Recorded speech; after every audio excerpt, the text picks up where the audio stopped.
बृहस्पति सूर्य से 5वां ग्रह है और सौर मंडल में सबसे बड़ा है।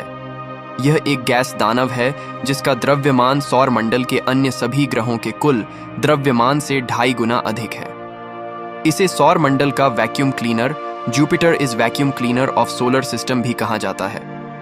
यह ग्रह सौर मंडल के सबसे पुराने ग्रहों में से एक है। साइंटिस्ट कहते हैं कि अगर जुपिटर न होता तो हमारी धरती का विनाश बहुत पहले हो गया होता। बृहस्पति ग्रह सौर मंडल में हमारी पृथ्वी का एक बहुत बड़ा बॉडीगार्ड है। आज हम जानेंगे कि कैसे यह प्लैनेट सोलर सिस्टम की सफाई करता है और हमें आसमान से आने वाली आफतों को खुद झेलकर हमारी रक्षा करता है। साल 1994 में विश्व के खगोल शास्त्रियों की नजरें शूमेकर लेवी नाम के धूमकेतु पर थीं। तब उन्होंने देखा कि जुपिटर के गुरुत्वाकर्षण में आने के कारण यह धीरे धीरे उसकी ओर खिंचता चला गया। अंत में यह धूमकेतु 2,16,000 किलोमीटर प्रति घंटे की रफ्तार से ग्रह से टकरा गया। इस भीषण टक्कर से विस्फोट हुआ जिसमें 42,000 फ़ारेनहाइट से भी ज्यादा तापमान पैदा हुआ। इस टक्कर से बृहस्पति के वायुमंडल में गहरी खरोंचें बन गई थीं। खगोलविदों की माने तो जुपिटर लगातार ऐसा करता है जिससे सौर मंडल की सफाई होती रहती है। इसलिए इसे सोलर सिस्टम का वैक्यूम क्लीनर कहा जाता है। दरअसल जब भी किसी चीज को ऐसा बनाया जाता है कि वह सरवाइव कर सके तो सबसे पहले उसे प्रोटेक्ट करने के लिए एक डिफेंस सिस्टम बनाना बहुत जरूरी होता है। डिफेंस सिस्टम यानी कि एक सुरक्षा कवच जो उस चीज को हर मुसीबत से बचा कर रखें। पृथ्वी के लिए सुरक्षा कवच की भूमिका बृहस्पति ग्रह निभाता है। जुपिटर पूरी तरह से गैस से बना हुआ है। इसमें अगर हम कोई मेटल या पत्थर फेंक दें तो ये गैस के मॉलिक्यूल इन पत्थर या मेटल्स को भी तोड़ कर रख देंगे।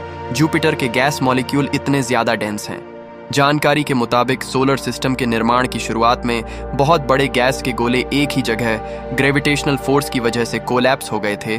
इससे सूर्य का निर्माण हुआ। उसके बाद गैस जायंट यानी बड़े बड़े गैस प्लैनेट्स का निर्माण हुआ था। उनमें से सबसे पहले जुपिटर भी था। जब जुपिटर का निर्माण हुआ तो उसमें 90% हाइड्रोजन था और 10% हीलियम था, और आज भी इसमें ऐसा ही कंपोजिशन है। यह ग्रह इतना बड़ा है कि इसमें लगभग 1300 पृथ्वी समा सकती हैं। हमारे सौर मंडल में सूर्य से क्रम में सबसे पहले बुध, फिर शुक्र और फिर आती हैं पृथ्वी। इसके बाद मंगल और फिर एस्टेरॉयड बेल्ट आते हैं। इसके बाद बड़े बड़े गैस जॉइंट ग्रह जैसे बृहस्पति, फिर यूरेनस, उसके बाद नेपच्यून और प्लूटो आते हैं। उसके बाद से कुइपर बेल्ट शुरू हो जाता है। इस कुइपर बेल्ट से कभी कभी कुछ एस्ट्रॉयड और कॉमेट रास्ता भटक कर सोलर सिस्टम के ग्रहों की तरफ बढ़ने लगते हैं। जब ये चट्टान जब ग्रहों की तरफ बढ़ते हैं और उनसे टकराते हैं तो वहां बहुत भारी तबाही लाते हैं। अच्छी बात यह है कि जब ये चट्टान पृथ्वी, मंगल या शुक्र की तरफ बढ़ते हैं तो पहले इन्हें गैस जायंट ग्रहों से होकर गुजरना पड़ता है। जब ये इसके पास आते हैं तो इसकी ग्रेविटेशनल फोर्स के कारण जुपिटर में ही जाकर समा जाते हैं। इस तरह यह ग्रह भटकी हुई आसमानी आफतों से हमारी पृथ्वी को बचा लेता है। अगर कभी ये चट्टानों जुपिटर के दायरे में ना आकर सीधे पृथ्वी की तरफ बढ़ जाए तो यह पृथ्वी पर तबाही ला देंगे।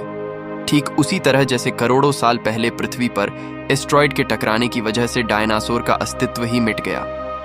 हमें जुपिटर बचाता है हर प्रकार के संकट से।